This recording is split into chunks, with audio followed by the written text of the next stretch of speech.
안녕하세요. 저는 정말 무시무시한 사건을 겪었던 강재훈이라고 합니다. 전 제주도에서 레저와 호텔 사업을 함께하고 있어요. 제 사업은 지방 가업으로 저는 늘 제 일을 자랑스럽게 여겼는데요. 아버지 때부터 이어져온 사업을 지키기 위해 나름대로 대인관계에 대한 공부도 게을리하지 않았다고 자부했습니다.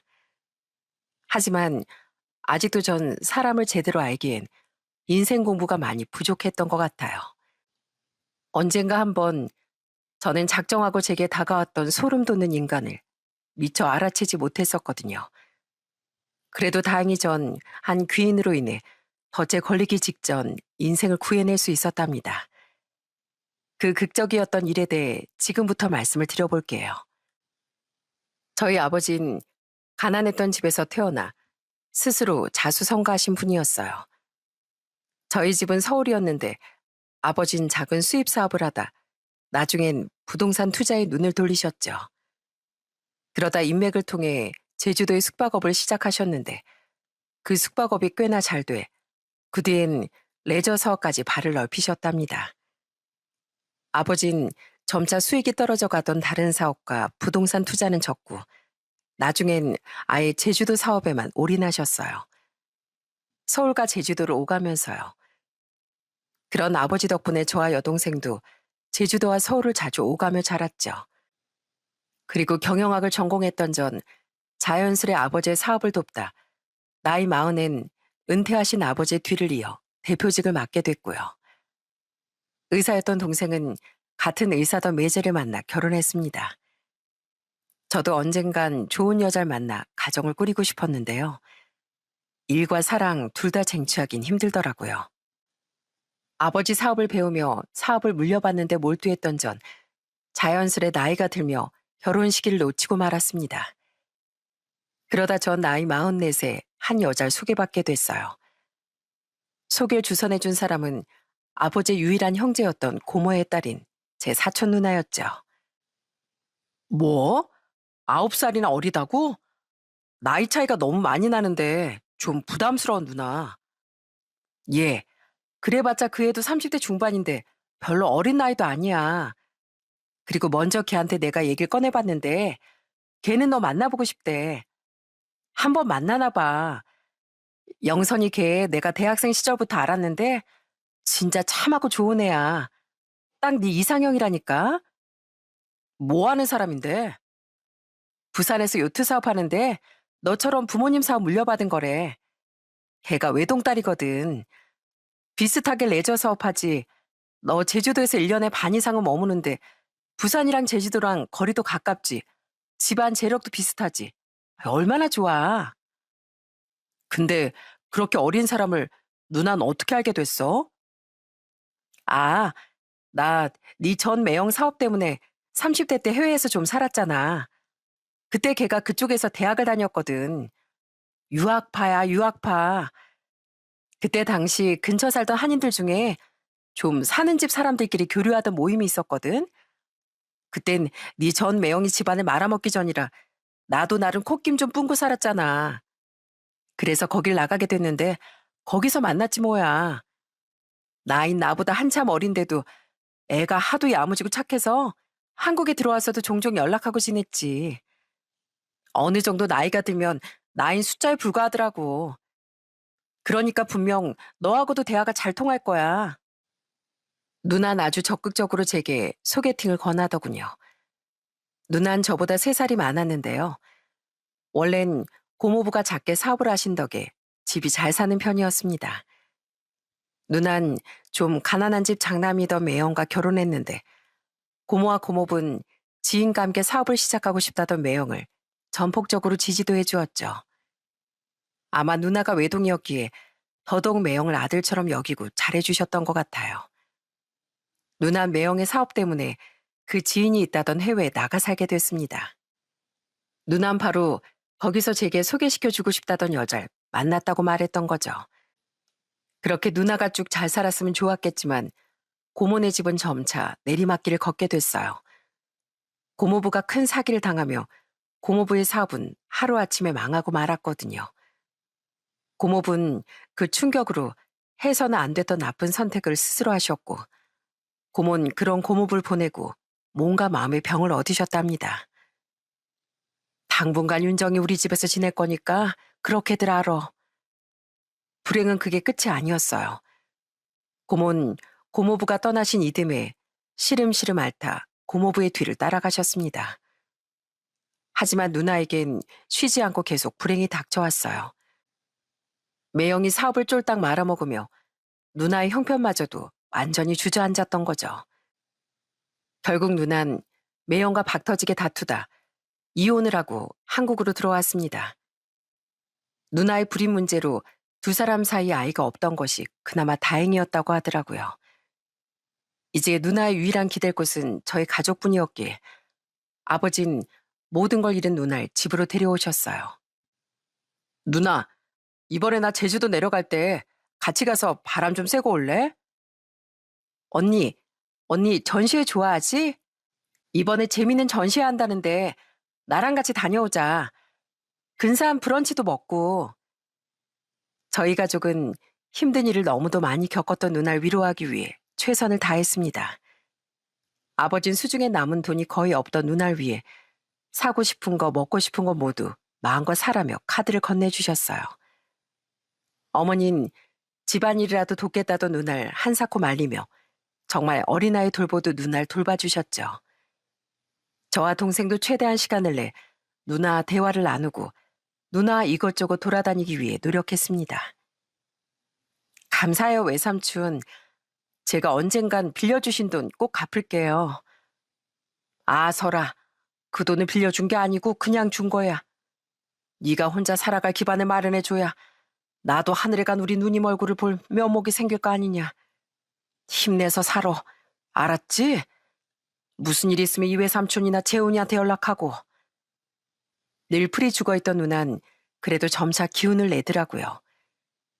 결혼 후 모든 경력이 단절됐었던 누난 아버지의 지원을 받아 공인중개사 시험에도 합격했고요. 누난 이젠 자립해서 혼자 살아가겠다며 경기도의 한 도시에 작은 전셋집도 구했죠. 그 집도 누나가 이제 나가 살겠다고 하니 아버지가 전세금까지 선뜻 건네주셔서 구할 수 있던 곳이었어요. 아버진 고모를 생각해 정말 누나에게 최선을 다하셨던 거예요. 누난 그곳에 산 부동산에 취직했다는 소식을 알리며 저희 부모님의 걱정을 덜어드렸습니다. 시간이 조금 흐른 뒤 누난 한창 재개발 소식이 많이 들려 중개비를 많이 챙길 수 있겠다던 먼 지역으로 이사를 갔고 그때부턴 저희 가족과 교류가 좀 뜸해졌어요. 누나가 일이 너무 바쁘다며 연락을 잘 안 받았거든요. 그리고 누난 또 몇 년 뒤 이번엔 서울로 다시 올라오며 전처럼 저희 집에도 자주 놀러 왔죠. 그러던 어느 날 누난 제게 소개팅을 권유했던 겁니다. 가족과도 갔던 누나를 믿고 전 소개팅 자리에 나갔어요. 나이 차이가 많이 나는 것 같아 솔직히 큰 기대는 하지 않았죠. 그런데 막상 만나보니 누나 말대로 사람이 정말 괜찮고 대화도 잘 통하더라고요. 제가 원래 소개팅 이런 건 별로 안 좋아하는데요. 윤정연이 친척이라고 하니까 믿음이 가더라고요. 아시죠? 언니 정말 착한 거요. 이건 여담인데 언니랑 오랜만에 한국에서 연락이 닿았을 때 그 착한 언니가 너무 많은 불행을 겪었다는 걸 알고 정말 마음 아팠거든요. 그때 언니를 다시 일어설 수 있게 도와준 게 재훈 씨 가족이었다면서요? 정말 대단하고 멋지다고 생각해요. 그 얘기를 듣고 얼마나 마음이 따뜻한 사람일까 싶어서 바로 소개팅을 받겠다고 했던 거예요. 제 이상형이 가정적이고 마음 따뜻한 사람이거든요. 영선 씨는 외모도 고운 편이었지만 말투와 목소리가 정말 상냥하게 들렸습니다. 부잣집 외동딸에 저처럼 대표라고 들었는데 차림새도 정말 검소하더라고요. 게다가 서빙해주던 종업원 분들께도 꼬박꼬박 선생님하고 부르는 모습에 정말 예의 바른 사람이라고 생각했죠. 우린 서로 공통점이던 사업 이야기를 나누며 대화의 물꼬를 텄답니다. 그 뒤론 취미에 대해 이야기를 나누었는데 그 취미라는 것에 전 한 번 더 호감을 느꼈네요. 저 되게 재미없는 사람이에요. 운동도 잘 못하고 노는데도 소질이 없거든요. 그리고 제가 또 돈은 있는데 별로 쓸 줄도 몰라요. 부모님이 워낙 어릴 때부터 사람은 검소해야 한다. 돈 무서운 줄 모르면 돈이 도망간다. 이렇게 주입식 교육을 시키셨거든요. 꾸미는 데는 젬병이라 명품에도 관심이 없고요. 그래서 그나마 찾은 취미가 물론 이런 걸 취미라고 하긴 뭐하지만 고아원 봉사 다니는 거예요. 고아원이요? 네. 기부도 하고 봉사도 가끔씩이나마 다녀요. 예전에 회사 대외적 이미지를 위해 고아원 봉사 행사를 한 적이 있었는데요. 그때 본 애들이 너무 눈에 밟히더라고요. 저 그렇게 희생적이고 착한 사람은 아닌데요. 한번 눈에 밟히니까 그냥 모른 척하기가 그래서 그 애들을 보면 전 얼마나 운이 좋은 사람이었는지 깨닫게 돼서 괜히 미안하기도 했고요. 너무 겸손하실 필요 없어요. 아무리 돈하고 시간이 있다고 해도 꾸준히 봉사랑 기부를 한다는 게 쉬운 일이 아닌데 정말 존경스럽네요. 아, 아니에요. 제가 아무래도 재훈 씨가 마음에 들어서 잘 보고 싶다 보니까 제 좋은 면만 부각시켰는데요. 저도 돈 쓸 땐 써요. 제가 맛있는 음식을 좋아해서 비싼 음식점엔 종종 가는 편이거든요. 열심히 산 만큼 스스로에 대한 보상도 중요한 법이거든요. 저도 맛있는 거 좋아해요. 저 다음엔 여기 부산 맛집 한번 데려가 주실래요? 그 다음엔 제가 제주도에 있는 좋은 레스토랑으로 모시겠습니다. 물론 영선 씨가 제주도로 절 만나러 와주신다면요. 너무 좋은데요? 저 방금 애프터 신청 받은 거 맞죠? 취미조차 선하면서도 인간미도 있었던 영선 씨가 정말 마음에 들었습니다. 서로의 직업도 집안 형편도 비슷했기에 혹시라도 조건 때문에 불편해질 일도 전혀 없었고요. 그렇게 우린 서서히 연인이 되었고 전 여자친구를 만나기 위해 전보다 제주도에 머무는 시간이 많아졌습니다. 아무래도 서울보단 제주도가 부산과 훨씬 가까웠으니까요. 전 제주도와 부산을 오가며 여자친구와의 데이트를 즐겼습니다. 주로 맛집을 돌아다녔지만 그렇다고 먹기만 한 건 아니었어요. 우린 제가 운영하던 호텔에서 함께 호캉스를 즐기기도 했고 제가 운영하던 레저 시설에서 함께 시간을 보내기도 했어요. 또 부산에서 여자친구 사업체 소유의 요트를 타기도 했고요. 대표님, 말씀하신 샴페인도 준비해놨습니다. 요트엔 선장을 포함해 여자친구 회사에 소속된 직원들도 3명 정도 함께 탑승했는데요. 부모님과 한 번씩 요트 타기를 즐긴다던 여자친구는 그 직원들과도 꽤 친해 보였어요. 요트에서 내릴 땐 대표 수발 들어주느라 고생했다며 저녁 식사비도 두둑이 챙겨주더라고요. 알지? 원래 입은 닫고 지갑은 잘 여는 대표가 최고잖아. 현장에서 일해주는 저런 분들 덕에 내가 오빠랑 맛집도 다니고 할 수 있는 건데 얼마나 감사해. 그러니까 더 잘해드려야지. 그런 여자친구가 정말 멋져 보였습니다. 또 한 번은 제가 여자친구 부모님께 식사 초대를 받기도 했어요. 긴장된 마음으로 여자친구의 부모님을 뵈러 갔던 날엔 너무 긴장돼 손에 땀이 흥건했습니다. 아버님과 악수를 하는데 너무 민망하더라고요. 원체 여자도 많이 만나보지 못했기에 사귀는 사람의 부모님을 뵙는 건 처음이었거든요. 게다가 진지하게 결혼까지 생각하고 있었으니 진짜 사업차 다른 회사 대표를 만나는 건 비교도 안 되게 떨렸죠. 그리고 그날 괜히 말도 많이 더듬고 젓가락을 떨어뜨리는 등 실수도 좀 했었는데요. 오히려 그 모습을 두 분은 좋게 봐주신 모양이었습니다.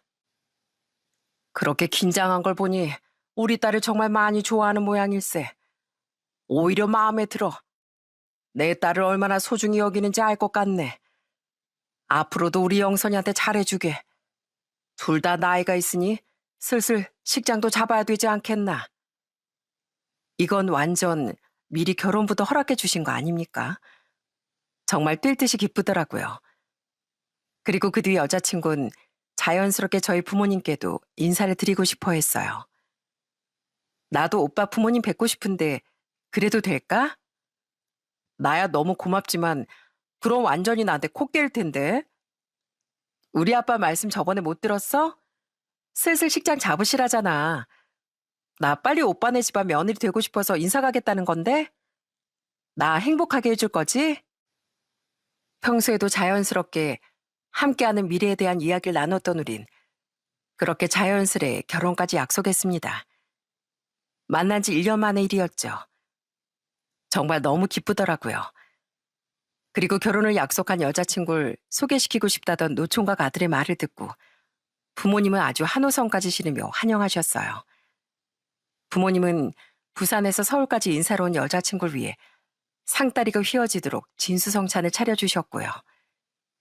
수수하고 단아했던 여자친구를 보는 내내 부모님의 입에선 흐뭇한 미소가 떠나지 않았죠. 이런 완벽한 아가씨 소개시켜준 윤정이가 귀인이구나. 윤정아, 정말 고맙다. 고맙긴요, 외숙모. 제가 이 집 식구들에게 받았던 은혜를 갚은 거죠. 그날은 제 여동생 내외뿐 아니라 사촌 누나도 함께 자리했는데요. 부모님은 누나에게 정말 고마워하셨습니다. 그리고 누난 저와 여자친구가 고마운 마음을 담아 선물이라도 하고 싶다는 걸 한사코 거절하더라고요. 말했잖아. 난 그냥 은혜 갚았다고 생각한다고. 그렇게 일일이 다 보답하고 선물하고 하려면 난 대체 너희 가족에게 얼마나 많은 보답을 해야 되니? 그런 누나에게 저와 여자친구, 그러니까 예비 아내는 기어고 식사 대접이라도 한 번 했습니다. 이후 우린 서울에 결혼식장을 잡았어요. 예비 아내는 빨리 가족이 되고 싶다며 웬만하면 결혼식을 빨리 올리고 싶어 했는데 마침 꽤 괜찮은 예식장에 빈자리가 났더라고요. 저희 집은 사업상 제주도 손님도 있었지만 집이 서울이었던 만큼 서울과 수도권에서 오실 분이 더 많았습니다. 하지만 집이 부산인 예비 처가의 손님들은 아무래도 부산에 많은 편이었어요.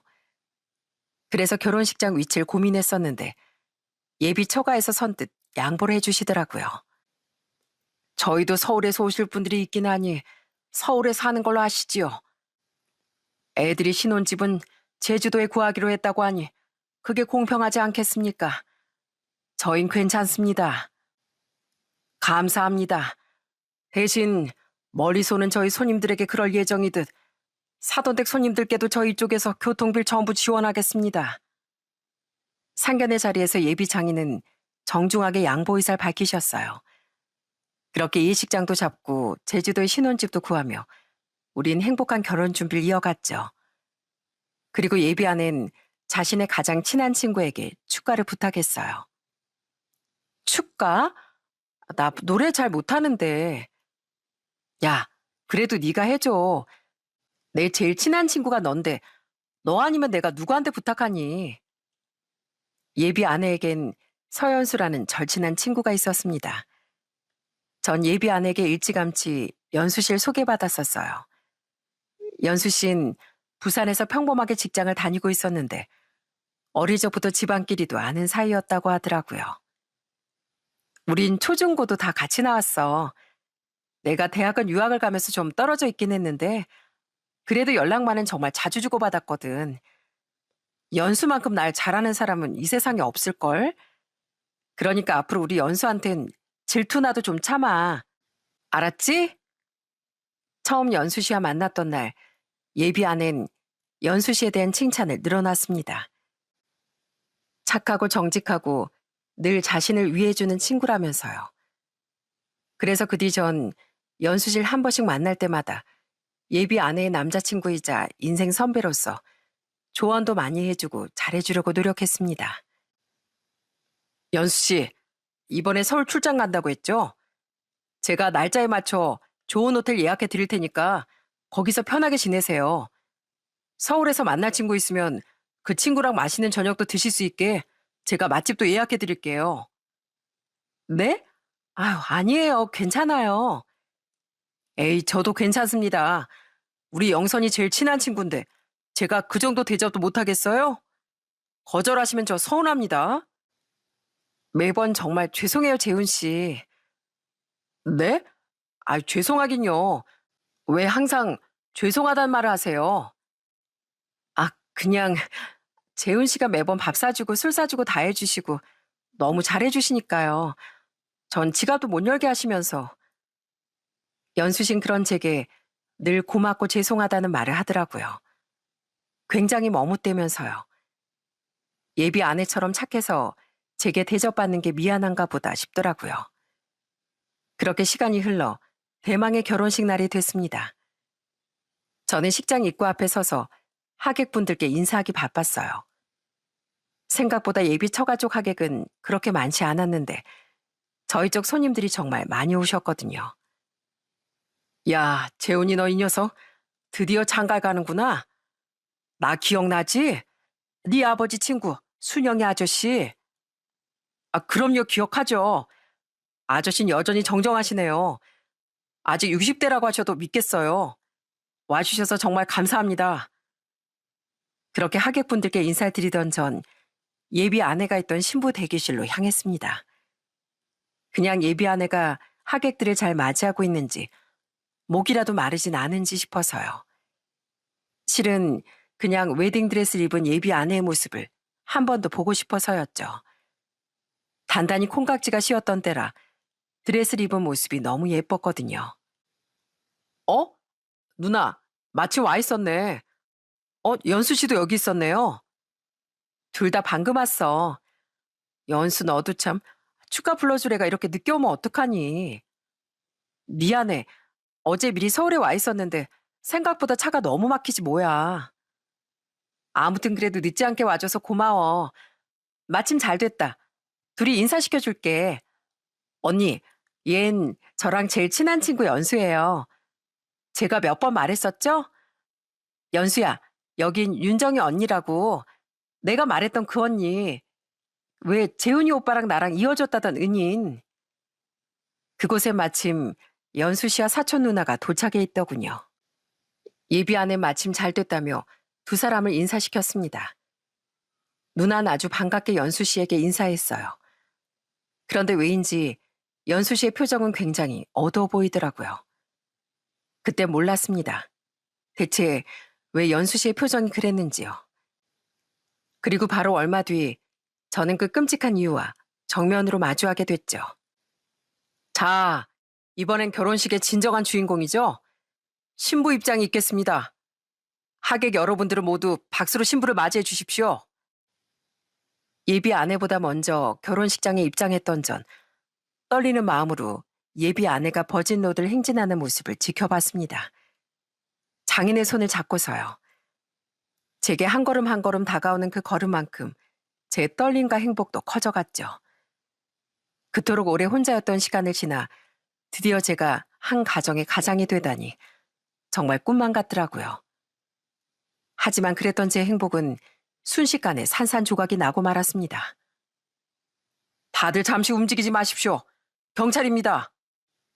예비 아내가 입장한 뒤 결혼식장 입구의 문은 닫혔었는데요. 예비 아내가 제 앞에 거의 다 다가왔을 때 갑자기 그 문이 활짝 열리더군요. 예비 아내는 문으로부터 등을 돌리고 있었으니 몰랐는데 절 포함한 일부 하객들은 문을 열고 성큼성큼 다가오던 외 남자들을 향해 시선이 고정됐어요. 그리고 사람들이 서서히 수근거리무려 이상함을 눈치챈 식장 관계자가 음악을 중지하며 곧바로 한 남자의 목소리가 울려 퍼지더라고요. 그러니까 그들은 사복 형사인 것 같았습니다. 왜 형사가 갑자기 여길... 아니, 이봐요. 그들은 하객들의 소란을 잠재우며 바로 저희에게 다가왔습니다. 그리곤 대뜸 예비 아내에게 수갑을 채우는 거예요. 예비 아내의 얼굴은 흑빛이 되었더군요. 더 황당했던 건 장인이 그들을 보자마자 헐레벌떡 하객석으로 비켰다는 거예요.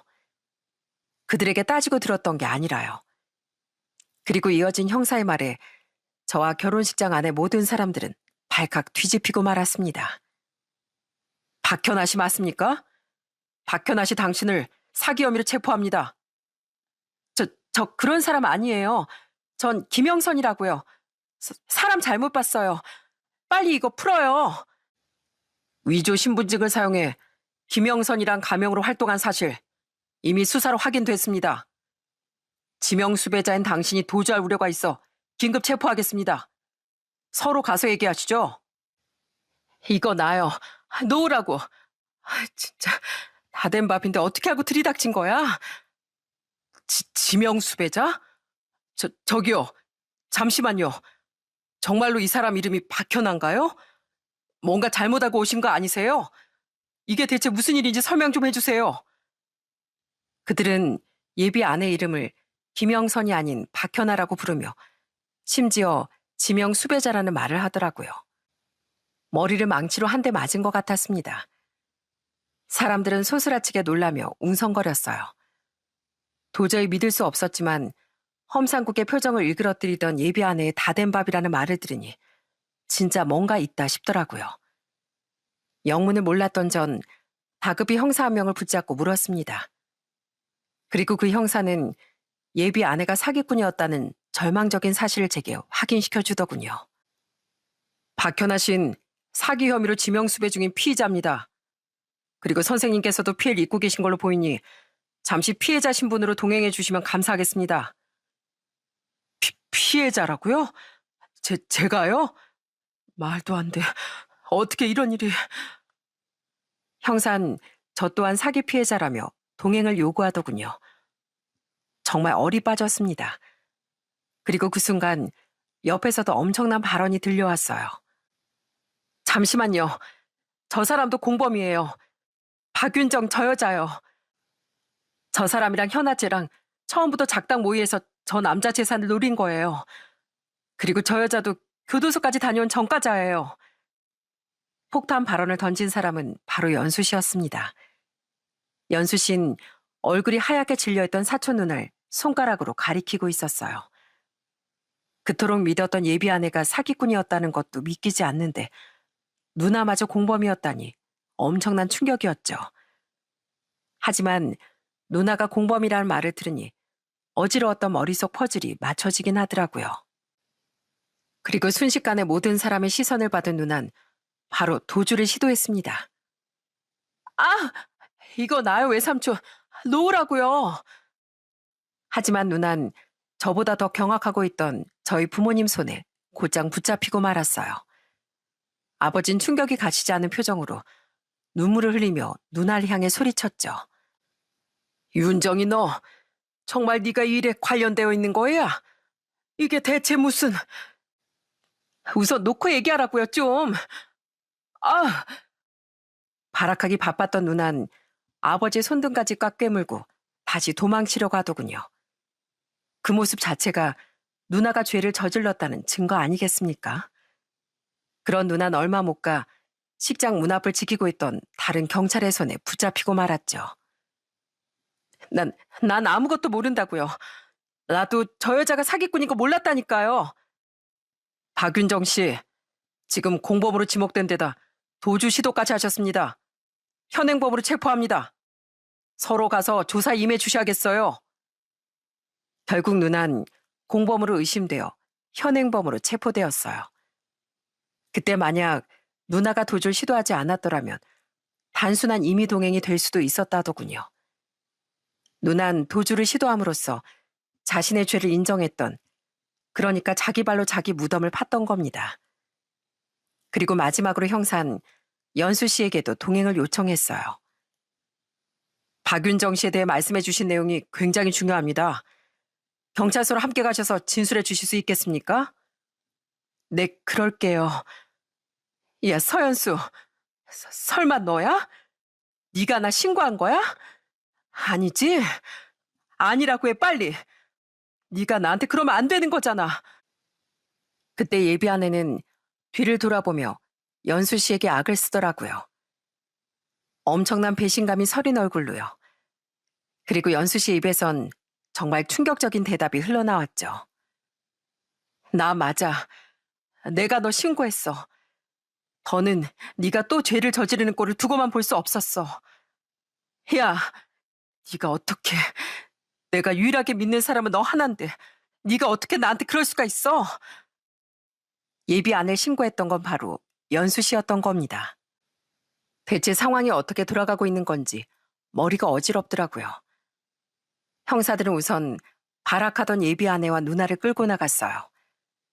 연수 씨는 조용히 그 뒤를 따랐고 전 식장에 남았죠. 정신이 없었지만 그 와중에도 저마저 자리를 바로 떠나면 뒷일은 저희 부모님이 다 수습하셔야 된다는 걱정이 들더라고요. 그래서 잠시 뒤 직접 경찰서로 향하겠다고 말한 뒤 자리를 지켰던 거예요. 이게 어찌 된 일이냐 대체. 영선이 걔가 아니지 박뭐라고? 박현아요.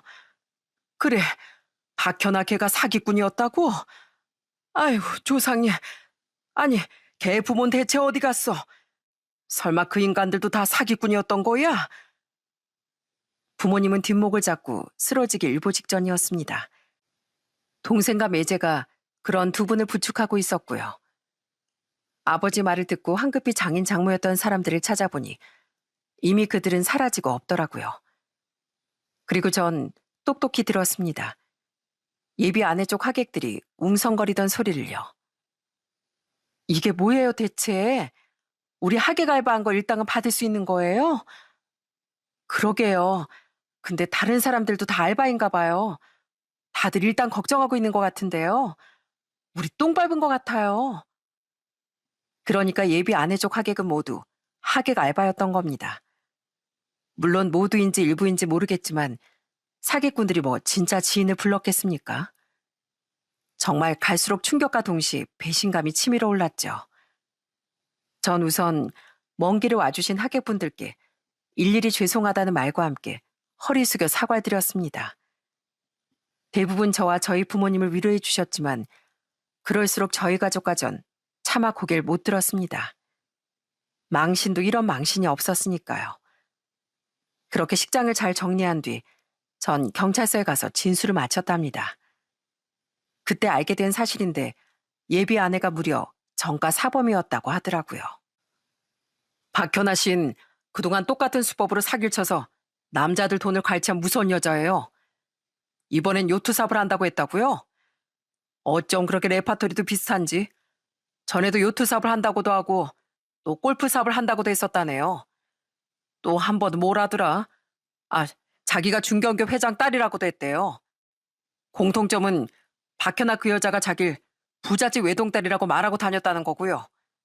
그때마다 위조 신분증을 만들어서 가면까지 써서요. 그럼 이번에도 저 말고 다른 남자한테 이미 또 사기를 쳐서 지명수배 중이었던 거예요? 네.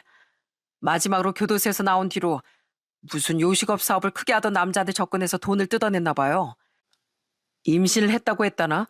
사업상 급하게 현금이 필요하다고 했다나? 기억이 안 나네. 아무튼 그리고는 잠적해서 도통 찾을 수가 없었는데 설마 자기 고향으로 돌아가 있었을 줄은 몰랐네요. 등잔 밑이 어둡다고 해야 하나? 제보가 늦기 전에 들어와 다행이었죠. 안 그랬으면 피해자가 한 명 더 나올 뻔했잖아요. 전 한순간에 세상에서 제일 행복한 새신랑에서 피해자로 전락했습니다. 그 충격을 안고 경찰서 나오자 이미 진술을 마쳤던 연수 씨가 절 기다리고 있더라고요. 연수 씨는 덤덤한 표정으로 제게 잠시 이야기를 나누자고 말했어요. 그렇게 향하게 된 카페에서 저는 모든 사건의 전말을 들을 수 있었답니다. 죄송해요, 재훈 씨. 제가 진즉 모든 진실을 밝혔어야 했는데 너무 늦었죠? 그동안 제가 왜 그렇게 죄송하단 말을 했었는지 이제 아셨겠네요. 그동안 저 재훈 씨 보면서 죄책감 때문에 많이 힘들었어요. 도대체 어디서부터 거짓말입니까? 영선이, 아니 박현아 그 여자 부모님이라는 사람들은 지금 제 전화도 안 받아요. 부모끼리 친하다는 말도 다 거짓말인가요? 네, 그 사람들 오늘 결혼식장에 온 하객 알바들처럼 현아가 돈 주고 고용한 알바들이에요. 아까 형사님께 그 사람들 휴대폰 번호 넘기셨다고 했죠? 아마 그 사람들은 잡히면 처벌을 피하지 못할 거예요. 한 번이 아니라 너무 적극적으로 사기에 가담했으니까요. 예전에 현아랑 같이 요트 탄 적 있다고 했죠? 그 사람들한테도 현아 걔가 미리 돈을 주고 대표 대접 좀 해달라고 부탁했다고 하더라고요. 그리고 실은 저랑 현아는 고아원에서 함께 자란 사이예요. 고아원이요? 네. 우린 둘 다 부모님이 없었고 원장 선생님도 무서워서 서로 많이 의지하고 지냈거든요. 저희 고아원은 동갑내기가 우리 둘뿐이었어요. 근데 애가 언제부턴가 자꾸 사기를 치고 다니는 거예요. 쉽게 번 돈에 완전 눈이 멀었던 거죠. 그래도 제 가장 친한 친구였으니까 전 현아가 교도소에 가면 옥바라지도 해주면서 현아를 챙겼어요. 출소하면 제발 정신 차리고 제대로 좀 살라고 도와주겠다고 설득도 하고 화도 내면서요. 그런데 매번 이번엔 정말 개과천선하겠다고 말해놓고선 다시 또 잘못을 반복하더라고요. 연수 씨와 예비 아내는 고아원에서 함께 자란 사이였다더군요. 연수 씨는 예비 아내를 차마 포기하지 못하고 사람을 만들려고 애썼다고 해요. 그런데도 자꾸만 잘못을 반복하던 예비 아내를 보면서 더는 두고만 볼 수는 없다고 생각했다고 하더라고요. 게다가 저한테 너무 잘해주던 재훈 씨를 보니까 더더욱 이건 아니라는 생각이 들었어요. 그래도 차마 절 철석같이 믿고 있던 친구를 제 손으로 신고하기 망설여졌는데요. 그래서 끊임없이 갈등하다가 결혼식 직전에야 용기를 냈던 거예요. 여기서 진짜 멈추지 않으면 안 되겠다 싶어서 제가 결국 현아를 제 손으로 신고했어요.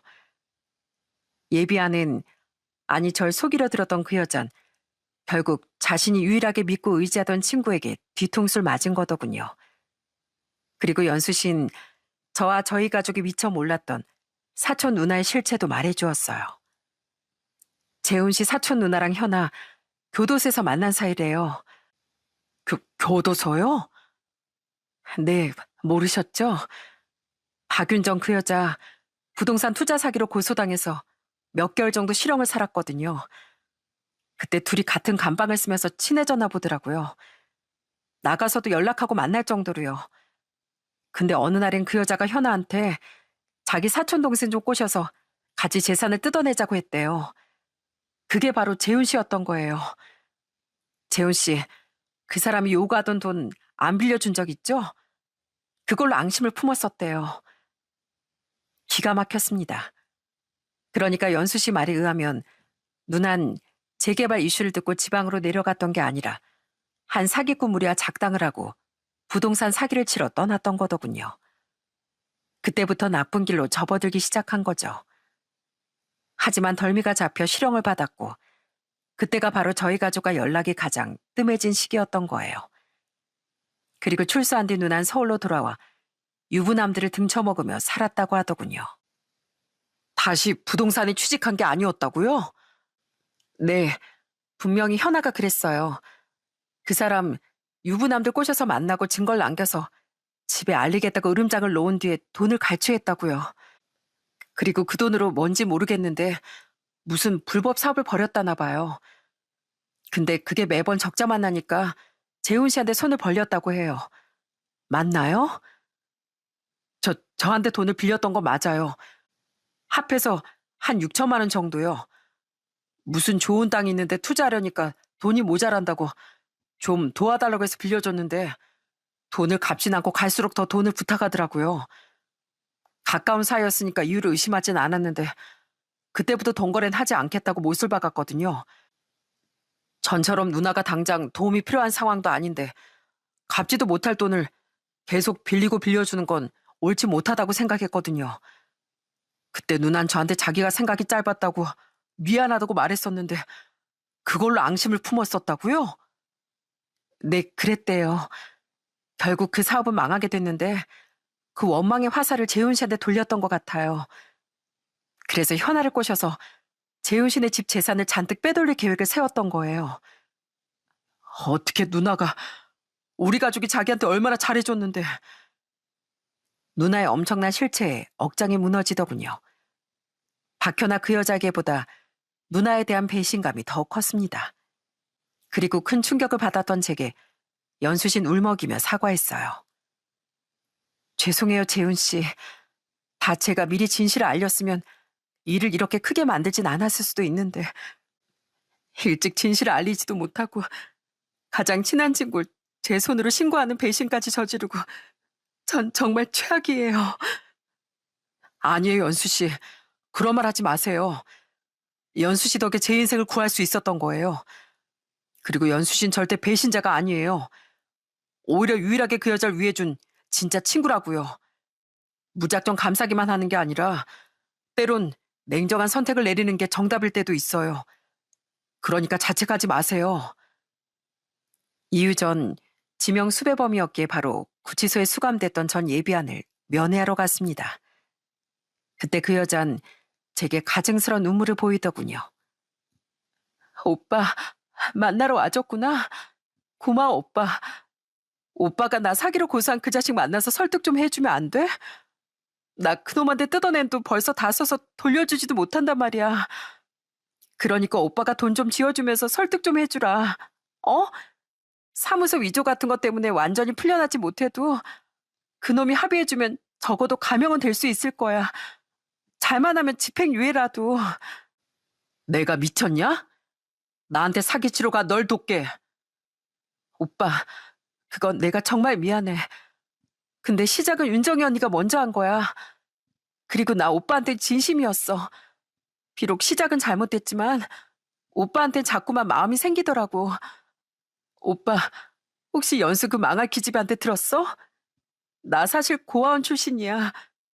하도 먹고 살 길이 막막해서 들어선 길이 너무 잘못된 길이었는데 배운 게 도둑질이라고 돈 때문에 그만둘 수가 있어야지. 그리고 나 유일하게 믿었던 친구한테까지 배신당했는데 불쌍하지도 않아?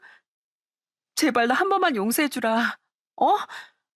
그럼 나 평생 오빠한테 은혜 갚으면서 살게. 진심? 용서? 너 아직도 내가 바보로 보여? 내가 너랑 결혼까지 생각했던 건 네가 진실하고 선한 사람이라고 믿었기 때문이었어. 하지만 김영선이란 여자는 없었어. 지금 내 눈앞에 있는 넌 그저 범죄자 박현아일 뿐이야. 내가 오늘 여기 온 건 내 인생에 찾아왔던 가장 커다란 사건을 직접 마무리 짓고 싶어서야. 널 마지막으로 보긴 봐야 이 일을 매듭질 수 있을 테니까. 난 너 절대 용서해줄 생각 없으니까 부디 네 죄값 제대로 치르길 바란다, 이 사기꾼아. 전 끝까지 비열한 모습을 보이던 그 여자에게 냉정히 말했습니다. 그러자 그 여잔 언제 눈물을 보였냐는 듯 표정을 싹 굳히더군요. 그리곤 저 들으라는 듯 쌍시옷으로 시작해서 걔 어쩌고 하는 욕까지 마구 퍼붓더라고요. 저는 그 저급한 말들을 한 귀로 흘리곤 이 말을 남긴 채 그곳에서 나왔습니다. 마지막에 확실히 네가 얼마나 저급한 인간인지 알려줘서 고맙다. 덕분에 김영선이란 여자를 더 쉽게 내 기억 속에서 지울 수 있을 것 같아. 내가 마지막으로 충고 하나 해줄게. 네가 아니라 너 같은 것도 친구라고 눈물 흘리던 연수실 위에 너 이번에도 정신 못 차리면 네 인생을 바로잡기 위해서 신고까지 했던 유일하게 널 진심으로 생각해주던 친구마저도 결국 잃게 될 거야. 그러니까 잘 생각해. 제 말에 그 여자가 뭔가 느끼는 게 있었는지 없었는진 잘 모르겠습니다. 그래도 연수실 위해서라도 제발 그 여자가 이번엔 반성이라는 걸 좀 하길 바랬죠. 사촌 누난 조사 중이라 유치장에 있을 때 만날 수가 없었는데요. 하지만 누난 이내 공범임이 입증되며 검찰로 송치되어 불구속도 아닌 구속수사를 받게 됐습니다. 전과자인데다 도주 위험까지 있다고 판단되어서요. 저와 아버진 함께 누나의 면회를 갔죠. 외삼촌, 재훈아, 내가 미안해. 재훈아, 정말 잘못했어. 제발 나 한 번만 봐주면 안 될까? 내가 잠깐 원망에 눈이 멀어서 그만 실수를 했어. 우리 가족이잖아. 어? 외삼촌, 제발 저 한 번만 용서해 주세요. 너 대체 왜 그랬어? 어? 그 착했던 애가 왜 사기 같은데 눈을 돌렸냐고. 처음엔 정말 마음 잡고 부동산 일을 했었는데요. 그 벌이가 너무 푼돈처럼 느껴지더라고요. 전엔 그렇게 떵떵거리면서 살았는데 중개비 몇 푼 얻어내려고 굽신대는 제 모습이 너무 싫었어요. 그래서 한 방을 노리고 싶어서. 그렇게 해서 한 번 감옥에 다녀왔으면 그때라도 정신 차렸어야지. 근데 또 나와서 꽃뱀 짓을 하고 심지어 불법 사업체도 운영하다가 망했다며. 그리고 그 원망의 화살을 왜 우리 재훈이한테 돌렸어? 어? 재훈이 너한테 6천만 원이나 빌려준 죄밖에 없는데. 죄송해요. 그냥 전 다 망했는데 혜인 여전히 잘난 부모 덕에 떵떵거리고 사는 것 같아서 배가 아팠어요. 재훈아, 내가 자격지심 때문에 잠깐 미쳤었나 봐. 제발 나 좀 한 번만 봐줘. 어? 나 불법 사업 운영했던 것까지 다 걸려서 진짜 가중처벌 받을 것 같단 말이야. 너라도 선처해주면. 아니, 싫어. 죄를 지었으면 죄값을 치러야지. 그리고 누나, 난 이제 누나 가족으로 생각 안 할 거야. 난 그동안 누나한테 가족으로서 최선을 다했어. 누나를 위로해주려고 노력했고, 너무 많은 아픔을 겪었던 누나가 가여워서 그 많은 돈도 빌려줬어. 근데 돌아온 건 상처뿐이네. 재판받아서 죄값 잘 치르고 2번 다시 우리 가족 앞에 나타나지 마. 재훈이 말이 맞다. 우리 가족이 너한테 얼마나 잘했냐, 어? 네 아픔 다 보듬어주고 난 너한테 전세집까지 마련해줬다.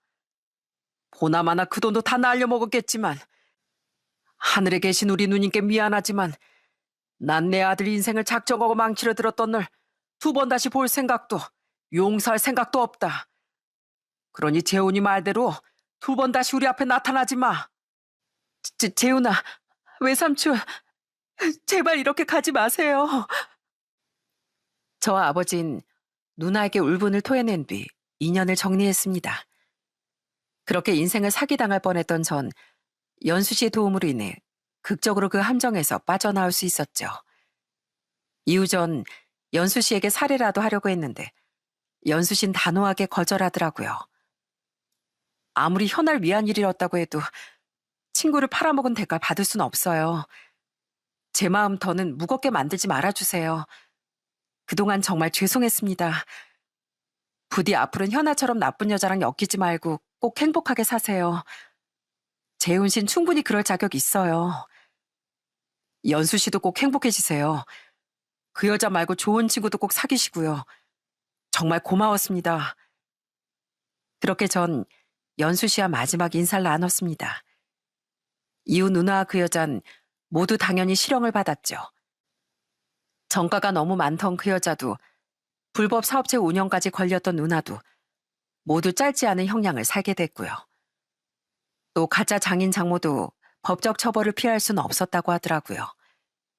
그렇게 그들은 죄값을 달게 받게 됐지만 저희 가족과 제가 받은 충격과 상처는 오래도록 사라지지 않았습니다.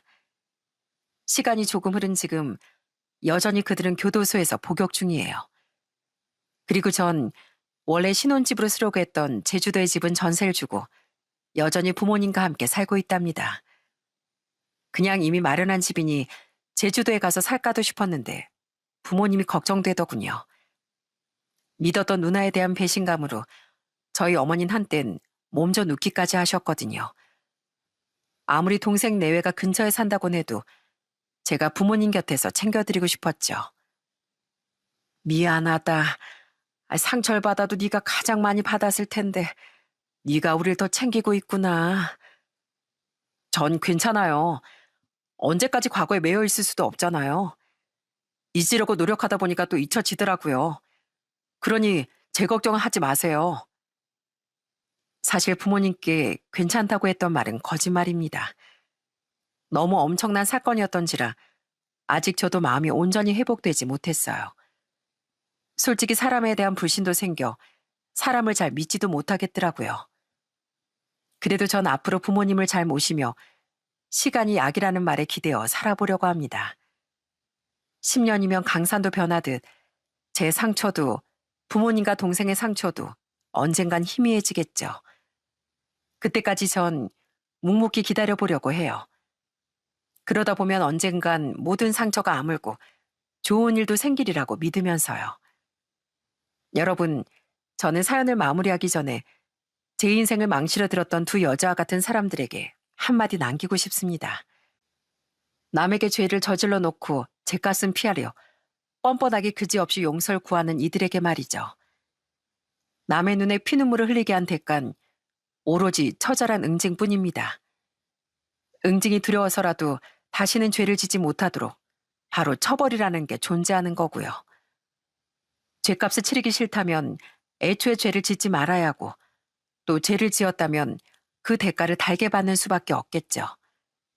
그리고 그들이 받은 죄값이 저와 같은 피해자분들에게 조금의 위로라도 될 수 있길 진심으로 바라겠습니다.